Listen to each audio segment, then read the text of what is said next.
I'm Bob McEwen. Welcome to the Fifth Estate. They call them charismatic megafauna, which translates to the attention-getting large animals that are zoo headliners that bring the people through the front gates. And make no mistake about it, there are a lot of customers. According to the Association of Zoos and Aquariums in North America, more people go to zoos every year than attend professional sporting events.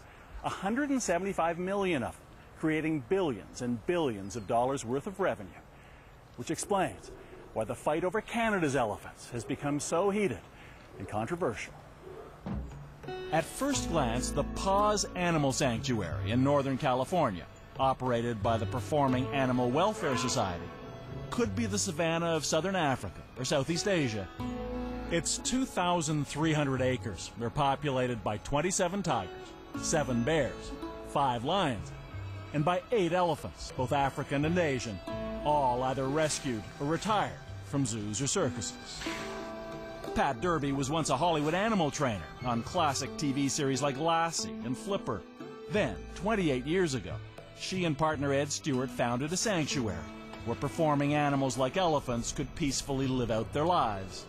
We live for moments where they act like an elephant.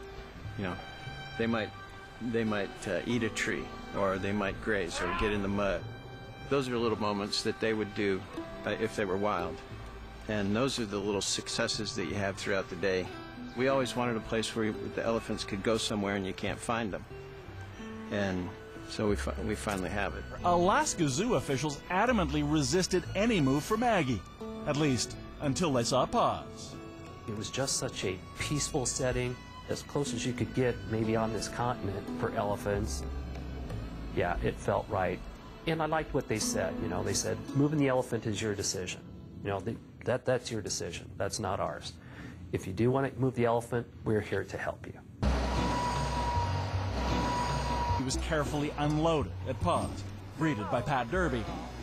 Maggie seemed almost giddy. Woo-hoo! Maggie, that's good. That's good. After a transitional period of 10 days, Maggie finally was introduced to her new family of female African elephants. This is video of that very moment. Maggie, on the right, the smallest one, approaching the first elephant she'd seen in years. Cautiously, as pachyderms do, rear end first.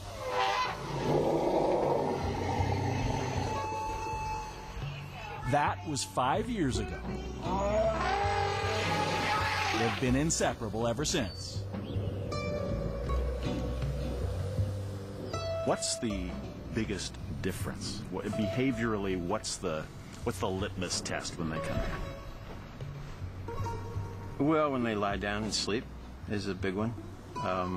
That makes you feel that they're comfortable. That's one of the goals, to get them to sleep, to get down on the ground, either to wallow in mud or put themselves in a vulnerable position with the other elephants.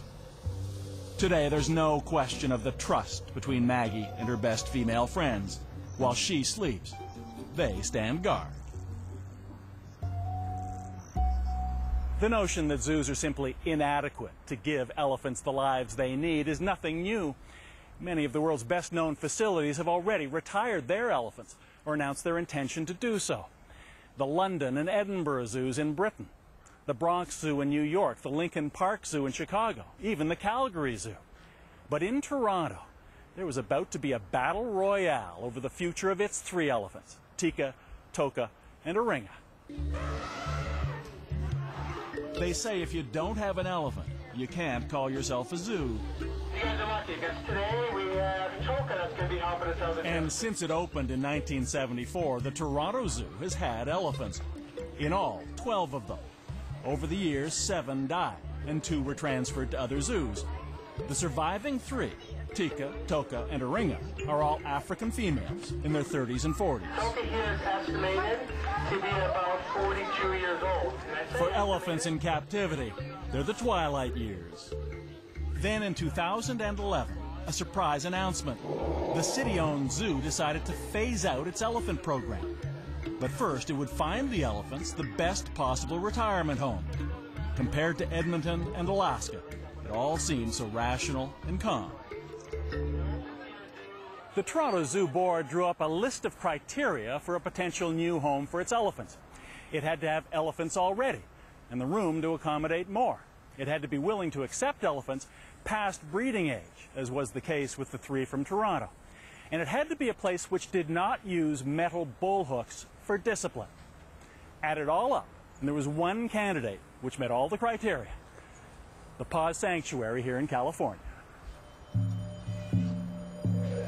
At Paws, the elephants live with others of the same species and gender.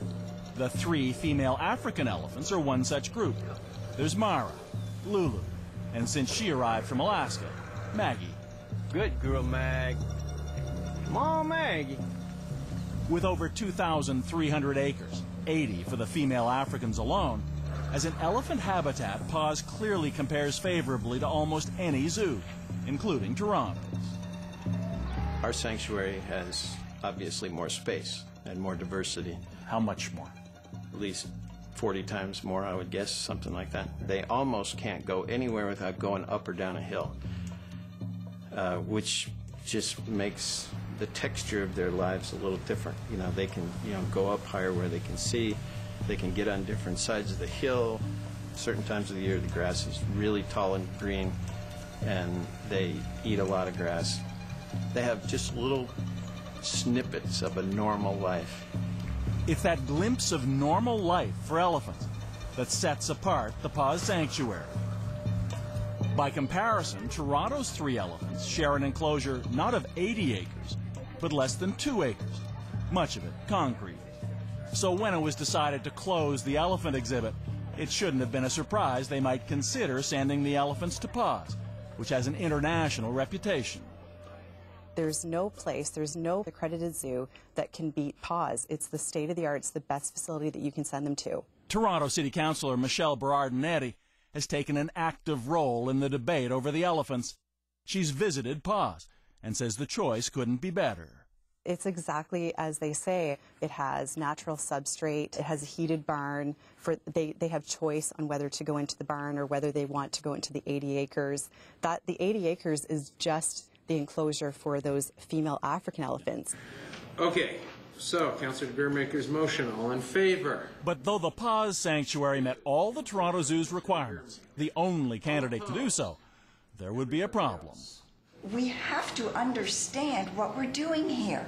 We can't just throw our elephants out to the sanctuary because some people went there. First, zoo officials complained that Paws isn't accredited by the U.S.-based Association of Zoos and Aquariums, known as AZA, the most powerful organization in the zoo industry.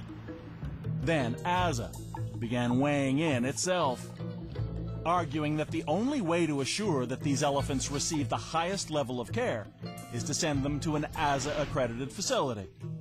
And they took aim at Paws directly, saying non-accredited zoos and private elephant facilities, so-called sanctuaries, are not an appropriate alternative. When he was director of the Seattle Zoo, David Hancox was an AZA member. He says what he sees now is an embattled organization trying to protect its turf.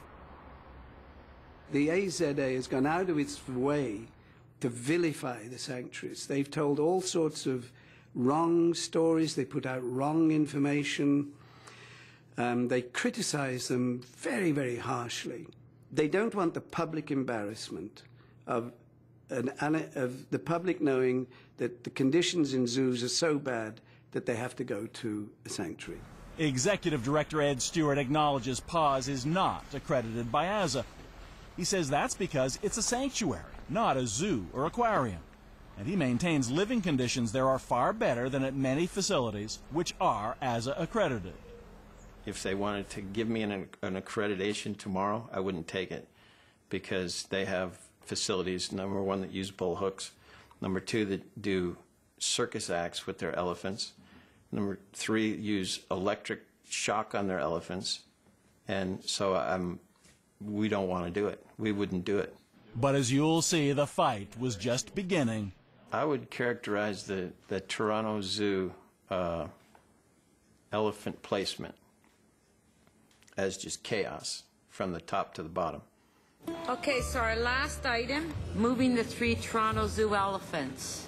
In the midst of AZA's lobbying campaign, Toronto City Council met and discussed what to do next. Almost 6 months had passed since the original decision to move the elephants. Don't defer this through another winter. You will have the life of an elephant on your hands. But they seem destined to spend another winter in Toronto. That's all that we care about. What is in the best interest of these 3 elephants who have served Toronto and served the Toronto Zoo for all of their lives? And now they deserve to retire and should go to the best facility. Why wouldn't we care about that? Torontonians have spoke. 74% are in favor of these elephants being put to the sanctuary. In the end, Council voted to pass a motion presented by Michelle Berardinetti. The motion carries 31-4. By a resounding margin, it decided to send Tika, Toka, and Aringa to the Paws Sanctuary in California after all. And right away, the AZA lobbying campaign began again, urging the zoo to get City Council to reverse its decision, warning that if not, we cannot predict possible actions that might be taken. It's all fanned the flames of public opinion on both sides of the issue. Make the decision that makes the most sense.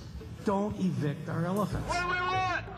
In the war over elephants and zoos, it seems Toronto is now ground zero. Which may well be why, in the spring of 2012, the Association of Zoos and Aquariums denied the Toronto Zoo's accreditation, not for mistreating animals, but because City Council had voted to send their elephants to Paws. Loss of accreditation could severely limit the acquisition of new animals for the Toronto Zoo. But David Hancock believes it's all part of the AZA strategy to keep control of its headline animals, the charismatic megafauna the zoo business is built on. What they're doing, in fact, of course, is sending a warning shot across the bow of every other city council in North America, saying if you even think of removing your elephants to a sanctuary, we're going to take your accreditation away. Send the elephants to Paws! So the front lines are drawn on both sides, those proclaiming concern for the elephants. In the middle, Toka, Tika, and Aringa themselves, alongside the crates in which they may or may not be transported to California. I've visited Paws, and I think it is the nearest possible thing to the elephant's natural habitat. Bob Barker left no doubt where he stands when Pat Derby of Paws asked if he'd help pay for the difficult and very expensive elephant relocation, should it ever take place. She said it would cost around $880,000. I said, I have $880,000, and I'll be happy to pay it. I want them to fly, rather than go by truck. So she said, great, that's great. In Toronto, it all dragged on and on. For months, we attempted to contact a representative of the Toronto Zoo to ask them to speak with us. And for months, they refused even to respond. Finally, as we finished this program, they officially denied our request for an interview.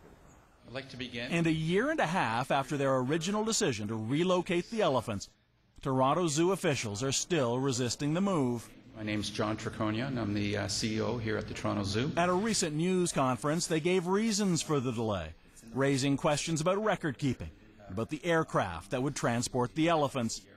Our repeated requests for outstanding records of health have not been answered in a sufficient and professional manner.